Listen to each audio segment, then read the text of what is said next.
everybody. I'm so excited to see you all soon. For our book week, book day, I am going to be reading The Last Bear by Hannah Gold and illustrated for the pictures by Levi Pinfold.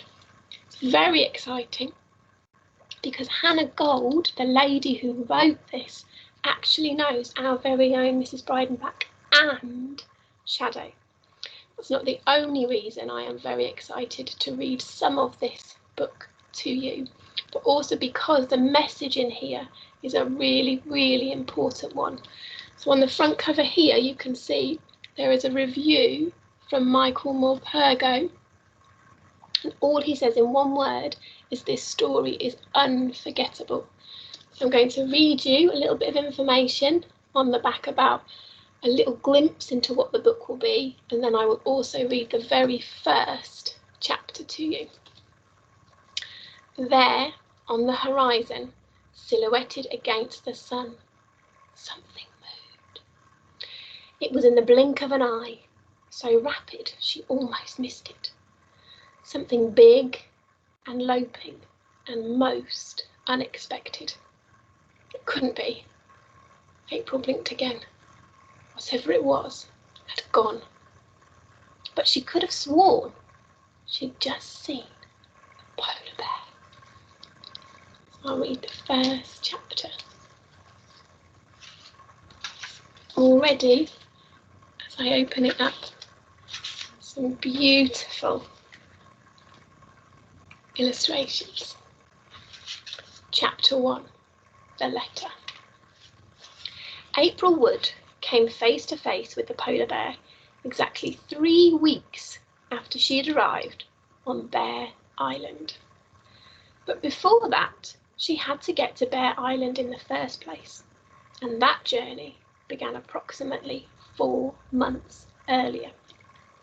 Up until that point, there had been a normality to April's everyday life, although she was the first to admit it was a rather odd kind of normality. Her father worked as a scientist in a nearby university, where he spent his days researching weather patterns. Like the weather, he came and left the house at the most unpredictable of times. Sometimes he'd get home at 11 p.m, or he would leave just when she got home from school. He worked random weekends, but would then have 3 days off in the week. Even then, he would shut himself in his study and bury his face in dusty old books, with writing so tiny it made your eyes hurt just to read them. When April brought him a pot of tea or his dinner, he would shake his head, take off his glasses, and look at her curiously, as if he'd completely forgotten he had a daughter. "Oh," he would say, "thank you, April." Then he would put his head back down, chew the top of his pen, and she would gently close the study door behind her. April was only 4 when her mother died, and whenever she thought of her, it was like thinking of a lovely summer holiday she'd once been on. Her father hadn't remarried, and it showed in the house. He was tall and thin, looked ever so slightly unhappy around the edges, and inside it always felt cold.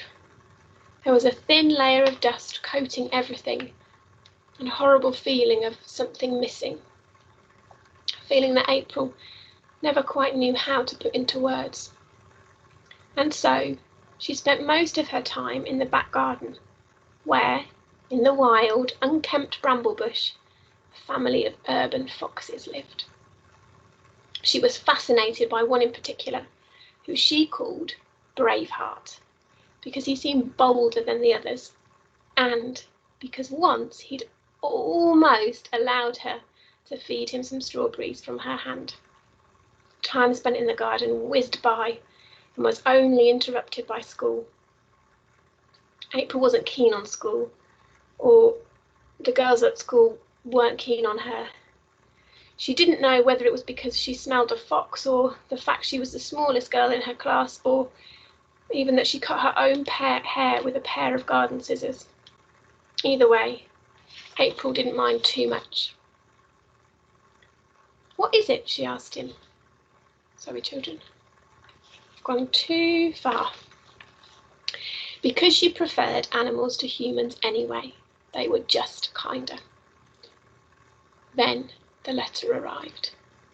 April was eating a bowl of cornflakes cross-legged on the floor, whilst on the other side of the living room, her father dangled a piece of toast, dripping with marmalade over today's newspaper. It was the end of November, and April raced to the door when the post landed with a thud on the mat. Maybe it would be a Christmas card from Granny Apples. She not only liked to send her cards early, but was also her favourite grandmother, because she smelled of warm, sugary pastry and lived next to the sea. There were no Christmas cards, but there was a big, fat envelope marked Official Government Business, and it was postmarked Norway. She placed it by her father's toast, and he absent-mindedly picked it up to take a bite. When he realised what it was, a funny look passed over his face, as if someone had cast a magic spell into his eyes.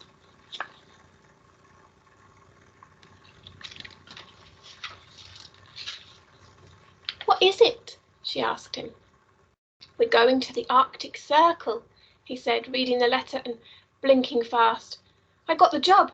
I didn't think I would, to be honest. I thought they'd choose someone local, but apparently my research paper on scientific study of the Earth's atmosphere swayed them. It's a weather station on a small island about a day's boat journey away from the coast of Norway. April hopped up and down before answering. What kind of island? How many people live there? He looked down sheepishly. It's not that kind of island. In fact, there won't be anyone there but us. Just us two. Something fizzy rushed through her. On an island, all alone. He leaned forward in his chair. Think of the adventures we will have. We'll be like Scott of the Antarctic. The island is nothing like here. It's got inland lakes, mountains, streams. Imagine it. April is the last great unknown.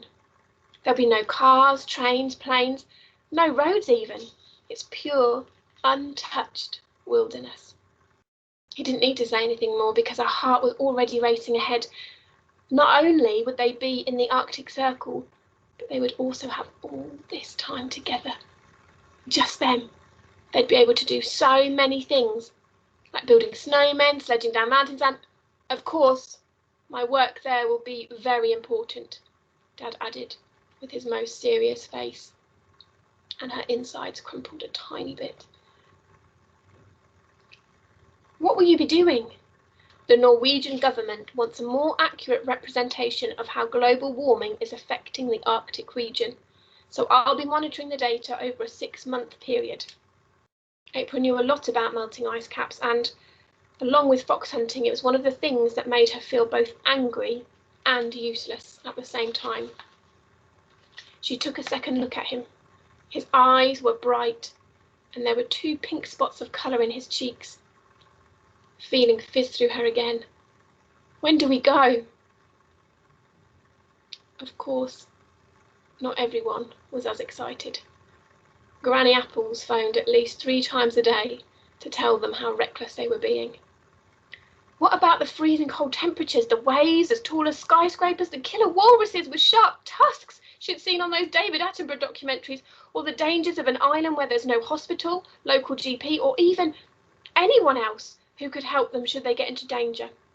It just wasn't right for a girl of 11, she said, especially such a sensitive girl as April, who, thanks to her father, was feral enough already. How could she possibly think of going away to a desert island, and not even a sunny one at that, was in April's best interests? But Dad was stubborn when he wanted to be, and just pretended not to hear her. For goodness sake, Edmund, she bellowed at him in frustration. It's called Bear Island. What if she gets eaten? Although he tried to reassure her that there were no bears on Bear Island, Granny Apples refused to listen. If you see a polar bear, April, she said, remember to run. So it was on the 1st of April, they started the first leg of their journey. They were to fly to Oslo, then change planes and head to a small town called Tromsø. And from there, take a boat to Bear Island.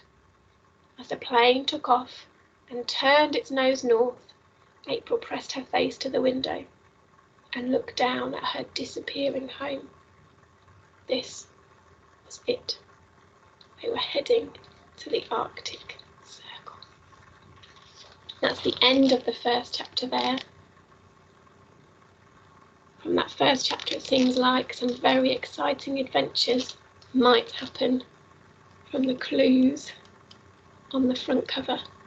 This book only came out last week, so it is a very, very new book.